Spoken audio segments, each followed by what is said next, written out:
अस्सलामुअलैकुम नाज़रीन। मैं हूँ तीक रहमान और आप देख रहे हैं मेरा डिजिटल चैनल। नाज़रीन, एक दफ़ा फिर 18 अफराद दरियाए सवात की लहरों की नज़र हो गए हैं। आज की इस वीडियो के आखिर पे मैं बताऊँगा कि असल में वाक़या हुआ क्या है और किन लोगों का कसूर है, किन को सज़ा मिलनी चाहिए। मेरा वीडियो पूरा देखिएगा। नाज़रीन, उससे पहले मखसूस नशिस्तों का फ़ैसला आ गया है। PTI जो है उसको कोई मखसूस नशिस्त नहीं मिलेगी। उन्होंने कानून की, आइन की खिलाफ वर्जी की है। सुप्रीम कोर्ट ने इलेक्शन कमीशन का मौक़िफ़ मान लिया है और जो पेशावर हाई कोर्ट है उसके फ़ैसले की तौसीक कर दी है कि उन्होंने फ़ैसला बिल्कुल ठीक किया है। नाज़रीन, इसकी बहुत सारी आप डिटेल्स जो हैं पहले से जान चुके हैं कि PTI ने असल में किया क्या है, सुन्नी इत्तेहाद कौंसिल और सारी डिटेल आपको पता है। असल में इनका कसूर है, इनकी ये वो समझ लें कि लापरवाही है और इनके साथ इतने सारे वकील हैं, इतने कानूनी माहिरीन हैं, लेकिन इनको कोई ज़रा अक्लमत नहीं है, इनको कोई समझाने वाला नहीं है। यही वजह है कि आज PTI जो है वो चीख रही है कि कानून का कत्ल हुआ है, आइन का कत्ल हुआ है, जुडिशल जो सुप्रीम कोर्ट का ये फ़ैसला है ये मुतनाज़ा फ़ैसला है। इस तरह की जो है बातें हैं ये PTI के लोग जो हैं मीडिया पे कर रहे हैं। लेकिन अगर आप डिटेल चेक करें तो सारा कसूर इनका है।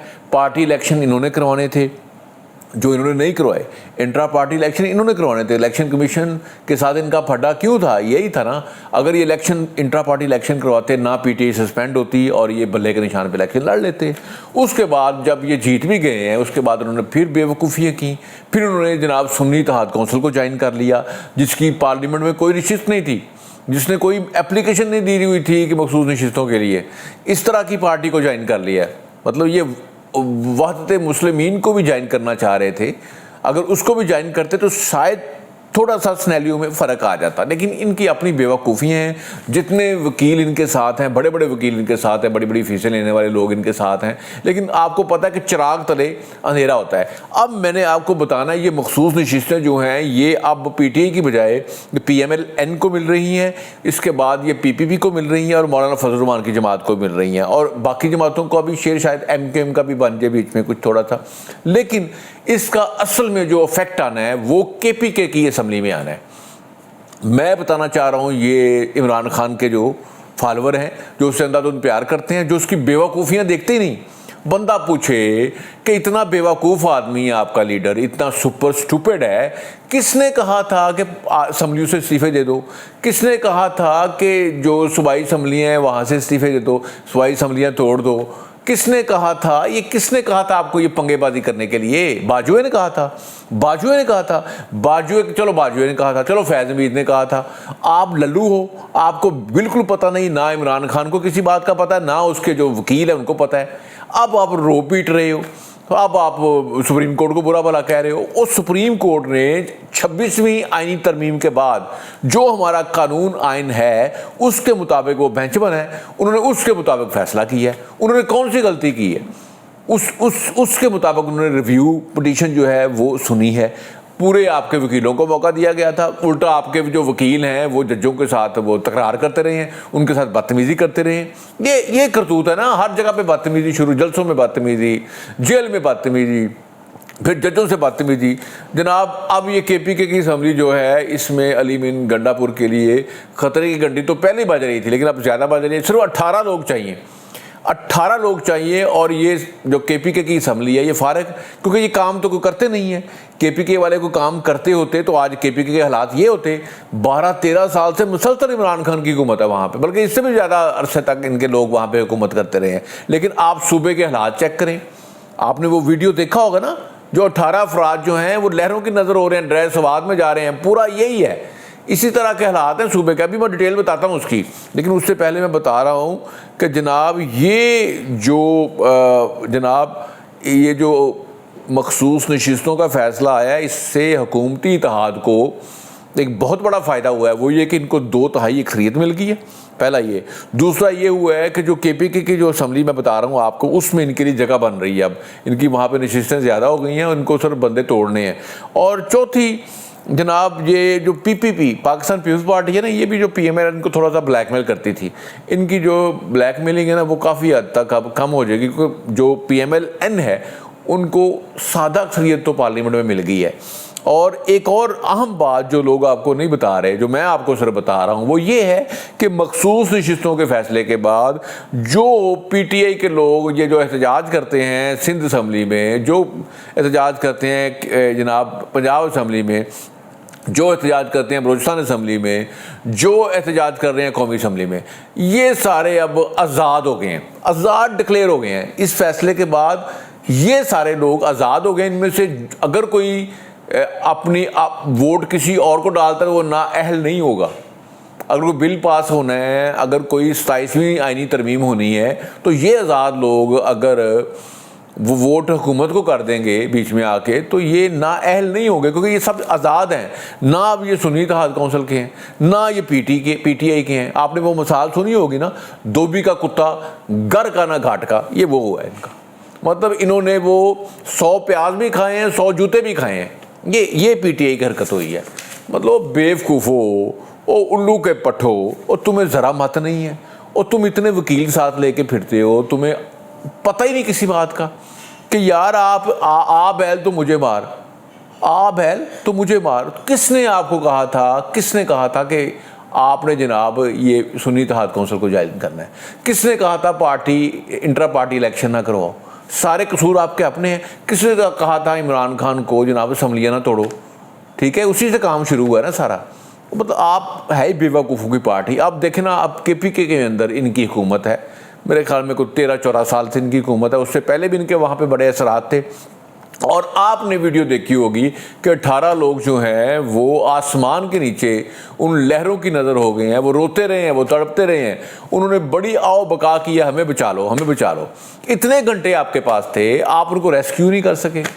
आपके पास रेस्क्यू करने वाली मशीनरी नहीं है। आप उस रेस्क्यू करने वाली मशीनरी से इस्लामाबाद पे तो हमला करते हो, आगे हुकूमत उनको पकड़ लेती है। आप वफाक पे चढ़ाई तो करते हो, वो क्रेनें साथ लेके आते हो, वो 112 की गाड़ियां साथ लेके आते हो, सब कुछ लेके आते हो, लेकिन वहाँ आपको मौत पड़ गई थी। किधर था आपका हेलीकॉप्टर? हेलीकॉप्टर किधर था? हेलीकॉप्टर, बाकी आपकी जो अय्याशी हैं वो किधर थी? आपके तो ऐसे ऐसे लोग हैं असम्बली के अंदर जिनके अपने हेलीकॉप्टर हैं, तो किधर गया वो हेलीकॉप्टर भाई साहब? क्यों नहीं आपने उन 18 लोगों को बचाया?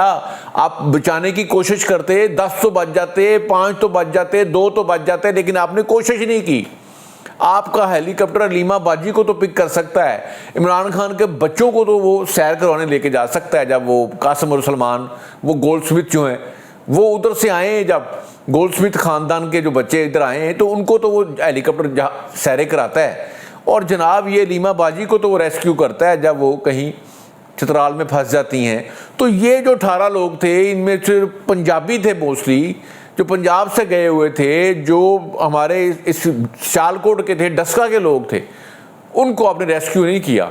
देखो ये पंजाब के लोग आप पे इतना बड़ा एहसान कर रहे हैं, केपीके वालों, वो आपके सूबे में सिर्फ सैर करने आते हैं, उससे आपका रेवेन्यू जनरेट होता है। वहाँ सैर करने आते हैं, आपको पैसे मिलते हैं, वहाँ खाना खाते हैं, वहाँ होटल कर लेते हैं, वहाँ पर वो ट्रैवलिंग करते हैं, जो करते हैं केपीके का रेवेन्यू उससे बनता है, उनको पैसे मिलते हैं, लोगों के हालात बेहतर होते हैं उधर। वैसे तो 40% जो पठान हैं, जो केपीके के लोग हैं, वो पंजाब में शिफ्ट हो चुके हैं। 40% लोग जो केपीके के पठान हैं वो कारोबार करने के लिए पंजाब में शिफ्ट हो गए हैं। यहाँ पर रोज़गार है, यहाँ पर हालात ठीक हैं, यहाँ पर डिसिप्लिन है, यहाँ पर अमन अम्मा है, यहाँ पर लोगों के पैसे हैं, लोग पैसे खर्चते हैं। यहाँ पे आके कोयटा होटल बना लिए हैं आपने, यहाँ पर रेस्टोरेंट बना लिए हैं, यहाँ पे आप जूतों का काम कर रहे हो, यहाँ पे आप गर्म कपड़ों का काम कर रहे हो, लंडे का काम कर रहे हो। आपको तो पंजाबियों ने कभी कुछ नहीं कहा, लेकिन आपने हमारे इन पंजाबियों को, क्योंकि मैं ही पंजाबी हूँ, हमारे इन पंजाबियों को आपने केयर नहीं की उनकी। आपने उनको डूबने दिया है, आपने अपना हेलीकॉप्टर वहाँ नहीं भेजा, आपने उनको रेस्क्यू नहीं किया। वो लोग जो हैं वो फौत हो गए हैं, वो डूब गए हैं। और पूरी दुनिया के अंदर इस वक्त पीटीआई पे लानतान हो रही है। और बेशर्मो, और बगैर तो 13-14 साल से आपकी उधर हुकूमत है, और आप इतने घंटे टाइम था आपके पास, आप एक हेलीकॉप्टर वहाँ नहीं भेज सके। आप कोशिश तो करते, वो 1 को बचा लेते, 2 को बचा लेते, 3 को बचा लेते, 4 को बचा लेते, 5 को बचा लेते। आपने 18 लोगों को डूबने दिया। वो भी किसी के बच्चे थे, किसी का भाई था, किसी की बहन थी, बेटी थी, किसी का बाप था, जिनको आपने इस तरह बेदर्दी से मरने दिया।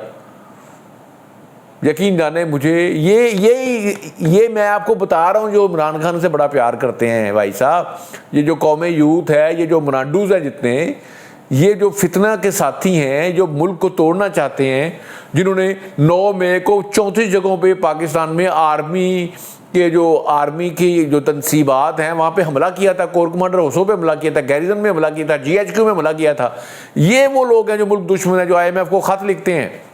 ये जो लोग हैं जो पाकिस्तान दुश्मन है, जो अभी मोदी के साथ खड़े थे जब पाकिस्तान और इंडिया की जंग हुई है, तो ये फितना जो है, ये इमरान खान के जो चाहने वाले हैं, ये मोदी के साथ खड़े थे, हमारी फ़ौज के साथ ये नहीं खड़े थे, हमसे लड़ते रहे हैं, झगड़ते रहे हैं। अभी ईरान और इसराइल की जंग हो रही थी तो ये इसराइल के साथ खड़े थे, क्योंकि इसराइल के साथ इमरान खान के बच्चे खड़े थे, इमरान खान की बीवी खड़ी थी, इमरान खान की बेटी खड़ी थी, इमरान खान का साला खड़ा था, इमरान खान का पूरा स्मिथ ख़ानदान जो था वो इसराइल के साथ था।